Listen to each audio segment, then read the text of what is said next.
होतं आणि मग माननीय आमचे मुख्यमंत्री देवेंद्र फडणवीसजी, अजितदादा पवारजी, एकनाथ शिंदेजी आमच्या सरकारमध्ये महत्वाचे नेते बसून या ठिकाणी शेतकऱ्यांना शेवटी हे जे आता नॉर्म्स आहे या नॉर्म्स प्रमाणे शेतकऱ्यांना देऊन काही त्यांना फायदा होणार नाही.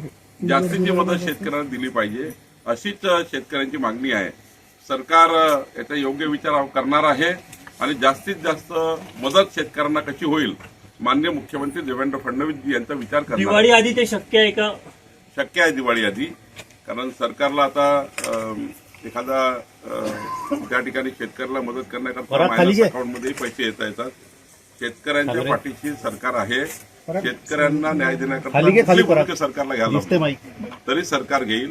माननीय देवेंद्र फडणवीसजी हे नेहमीच शेतकऱ्याच्या मागे उभे राहिलेले आहेत आणि आमचे मुख्यमंत्री निश्चितपणे यातून मार्ग काढतील आणि जास्तीत जास्त शेतकऱ्यांना कशी मदत होईल, कारण शेतकरी आत्महत्या करेल अशी परिस्थिती आहे आणि त्यामुळं शेतकऱ्यांना काही करून आपल्याला मदत द्यावी लागेल, त्यांना मजबूत ठेवावं लागेल, तरच राज्याला विकासाकडे नेता येईल. कशा पलीकडे जाऊन मदत देण्याची गरज सध्या शेतकऱ्यांना विरोधकांची मागणी करतात. सरकारची भूमिका नेमकी कशा पद्धतीने जास्तीत जास्त 4-5 तारखेपर्यंत राज्याचे संपूर्ण पंचनामे होतील, कारण एका दिवसाचं काम नाही आहे. प्रत्येक शेतात जाऊन पंचनामा करावा लागतो.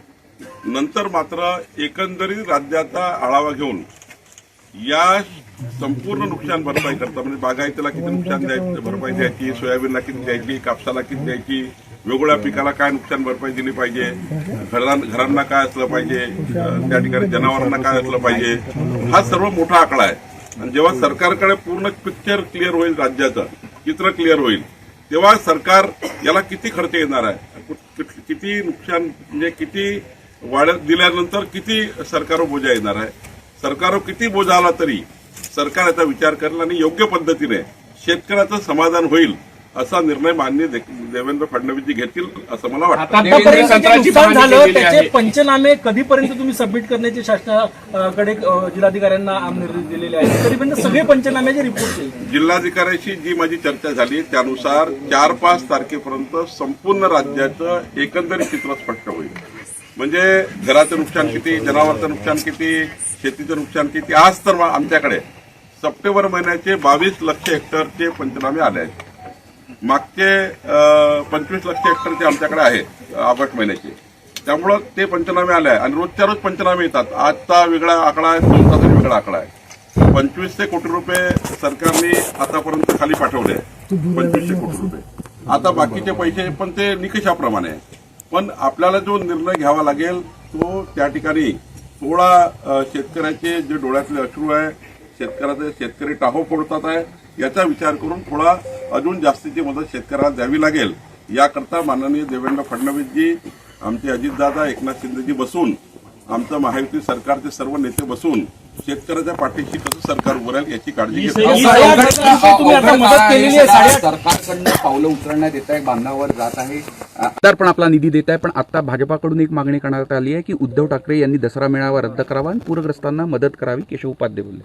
नाही, ठीक आहे, ही मागणी ठीक आहे, पण आज त्याच्यात आज मी शेतकऱ्याच्या बांधावर आलो आहे, त्यामुळे इथे राजकीय चर्चा करू नये. इथे फक्त शेतकऱ्याला मदत करावी एवढीच चर्चा आपण करू. कारण पंचनामे योग्य व्हावे हे आमच्या महसूल खात्याचं आणि ग्रामविकास आणि कृषी खात्याचं काम आहे.